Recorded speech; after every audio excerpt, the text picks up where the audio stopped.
Jėzus sako, jei turėtumėte tikėjimą kaip garstyčios grūdelį, šilkmedis išsirautų ir pasisodintų jūroje. Ar įmanoma, kad didelis medis pats pasisodintų jūroje? Žinoma, ne, bet tikėjime taip.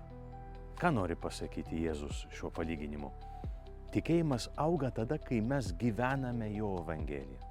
Kuo labiau gyvenu jo meilės ir atleidimo logika, tuo stipresnis tampa tikėjimas.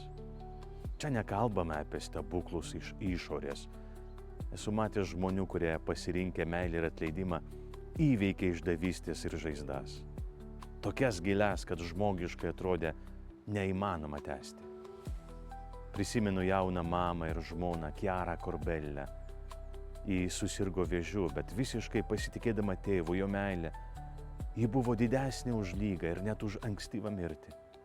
Su šypsena ir džiaugsmu ji išgyveno brangų laiką, kuris jai buvo likęs. Tai tikėjimo stebuklas. Atrodo neįmanoma būti laimingam, kaip viskas griūva, bet kas tiki į tėvo meilę, prisikelia iš pelenų, pradeda naują, dar gražesnį ir dosnesnį gyvenimą. Tikėjimas auga, kai jį priimame ir jo gyvename. Jei liekame tik žiūrovai, laukdami, kad Dievas tik palengvintų mūsų gyvenimą stebuklais, klystame.